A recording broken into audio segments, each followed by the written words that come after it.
एकांकी वचन जो भोलानाथ, बनवारी लाल, प्रोफेसर आनंद, कमला, एक पंजाबी, एक हिंदुस्तानी, एक मरवाड़ी तथा अन्य लोग। स्थान भोलानाथ के निवास स्थान पर बरामदा। पहला दृश्य। पर्दा उठाने पर हमें जो बरामदा दिखाई देता है वह एक याताकार कमरे जैसा है। सबसे पहले दृष्टि जिस चीज पर जाती है वह 2 गोल स्तंभ है जो दर्शकों की ओर बने हैं।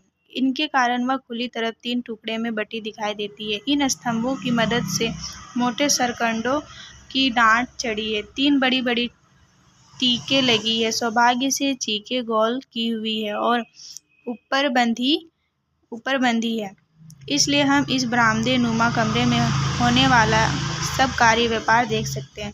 स्तंभों और ऊपर गोल की हुई चीखों से निगाहें हटाएं तो सामने दाएं बाएं दरवाजे दिखाई देते हैं जो 2 कमरों को जाते हैं। दाईं दीवार में एक दरवाजा दर्शकों की ओर की है जो नीचे से आने वाली सीढ़ियों में खुलता है। दूसरा कोने में रसोई घर को जाता है। दरवाजे पुराने तरह के हैं, उनके ऊपर रोशनदान है जिनके शीशे जाने कब के टूटे हुए हैं। हाँ, उनकी जगह गत्ते टुकड़े लगे हुए हैं।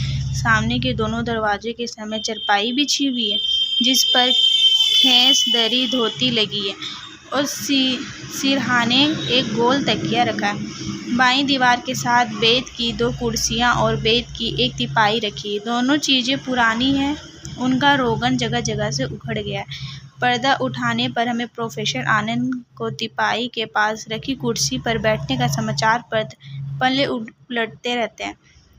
प्रोफेसर आनंद शुक्ल सूरत से प्रोफेसर मालूम होते हैं तो बात नहीं। शिक्षा जब से बढ़ी और हिंदुस्तानियों के भोजन की मात्रा घटी, तब से कॉलेज में ऐसे छात्र आने लगे जिनको उनकी माएँ आसानी से आधा टिकट लेकर अपने पास जाने डिब्बे में बैठा सकती है। प्रोफेसर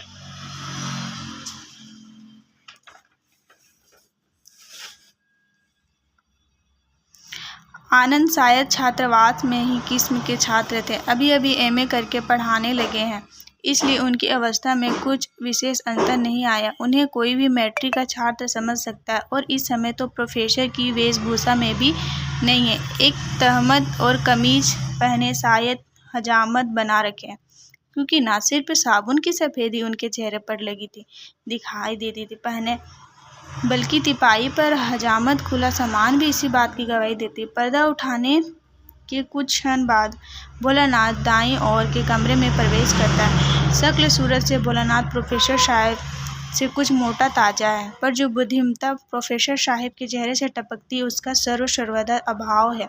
सीधा साधा सनकी सा आदमी है, कंधे झटकने की आदत है। ऐसे आदमियों को लोग कभी कभी जनमुरीद भी कह दिया करते हैं। चेहरे से उसके घबराहट टपक रही है। आनंद पूर्वतः समाचार पत्र में निमग्न है।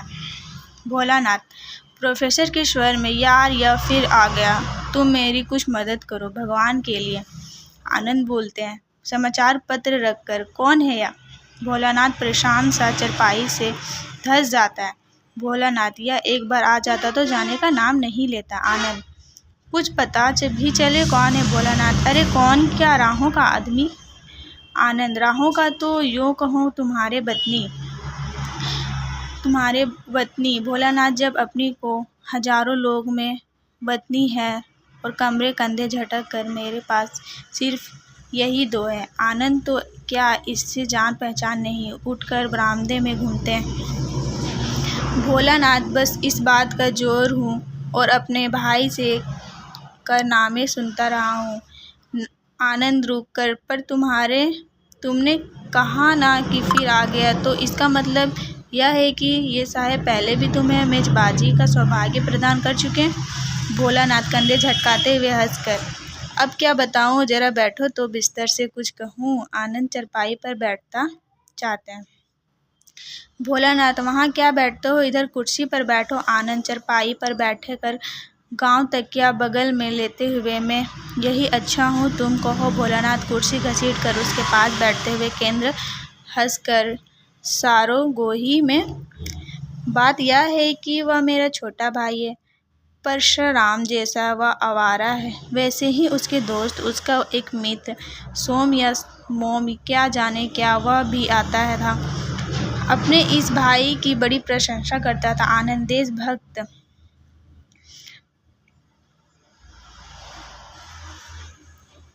खड़ा कवि भोलानाथ। इसकी 7 पुस्तकों में से किसी कविता का नाम नहीं सुना। आनंद। तो वक्ता डॉक्टर हकीम वेद। भोलानाथ चिढ़कर, तुमने सुनते तो नहीं, लेकिन उड़ने हो वो तो महसूस एक्टर मास्टर रहमत या उसके साथ कर चुका। आनंद ठहाका लगाकर, तो ये एक्टर है। भोलानाथ कंधे झटकाकर, अब यह तो मुझे मालूम नहीं, इसमें मास्टर रहमत के प्रसिद्ध नाटक खून का बदला खून और दर्द जिगर में कोई पार्ट किया है या नहीं, यह सुना था कि यह उनका दायां हाथ है। आनंद, इस बात से तुम्हें क्या दिलचस्पी थी? भोलानाथ क्षीण हंसी के साथ, अरे बचपन था और क्या, जब हम मैट्रिक में पढ़ते थे रहमत के साथ नाटक पढ़ने में बहुत ही शौक था, यद्यपि उनके देखने का मौका ना मिलता था। आनंद, खून का बदला खून और दर्द जिगर, व्यंग से हंसते हुए कहते वो।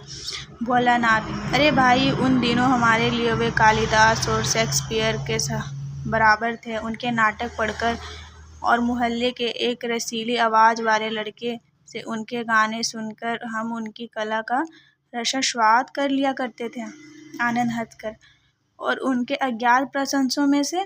भोलानाथ, तुम तो जानते हो कि प्रसिद्ध लेखकों, नेताओं और अभिनेताओं के लोग साधारण आदमियों से कुछ ऊंचा ही समझते, और उनसे तो दूर रहा, उनके साथ रहने वाले तब से आदमियों को कुछ ऊंचा ही समझते करके फूले नहीं समझते। फिर यह तो मास्टर रहमत का दायां हाथ। आनंद, अब समाप्त करो भूमिका के स्वर में।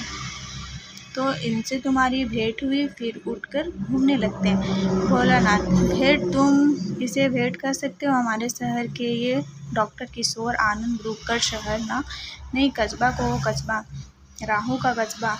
भोलानाथ चिढ़कर, अरे हाँ, तो मैंने इसे डॉक्टर किशोरीलाल की दुकान पर बैठे देखा, इसकी बातें दिलचस्पी से सुनी और शायद 1-2 बातें उत्तर भी दिया, बस अंदर। फिर तुम इन्हें घर ले आए? भोलानाथ और भी चिढ़कर, अरे कहाँ, तुम बात भी करने दोगे इस बात को? तो मैं 10 वर्ष बीत गए उसने बात तो यह पिछले वर्ष मिला, तो तुम अच्छी तरह जानते हो कि गत वर्ष में किस मुसीबत के दिन काट रहा है। चंगड़ मोहल्ले का वह पीपल विहार है, उसमें वह लाला लालदास का अजन्य मकान है और उसकी 2 अंधेरी कटोरियाँ, जिनसे ना कोई रोशनदान था और ना खिड़की, और गर्मियों में बाहर गली से सोना पड़ता था। आनंद, उपकर बात पर तो तुम इनमें मिलने की रह रहे थे। भोलानाथ, हाँ, उन्हीं दिनों जब मैंने दिन भर नौकरी की खोज में घूमता था, यह एक पीपल बेहड़ा के पास चंगड़ मोहल्ले में मिल गया और दूरी से इनसे नमस्कार किया। मैं जल्दी में था तो क्षण भर के लिए रुक गया। आनंद, तो कहने का मतलब यह है कि? भोलानाथ अपनी बात जारी रखते हुए इसने तपाक से हाथ मिलाया और कहा कि डॉक्टर किशोरीलाल अपनी बड़ी प्रशंसा करते हुए, आप मुझे पहचान तो गए? मैंने हाँ कहा। मास्टर रहमत कहने लगा, बीमार है बेचारा, दर्द गुर्दा से। आनंद, दर्द जिगर से नहीं? हंसते भोलानाथ व्यंग की ओर ध्यान देकर, मैंने खुद प्रकट किया और पूछा कि सुनाई कैसे आए? कहने लगा मैं भी दर्द गुर्दा शिकायत है। आनंद ठहर, वह किसी ने कहा। एकांकी संग्रह यहीं पर समाप्त होता है।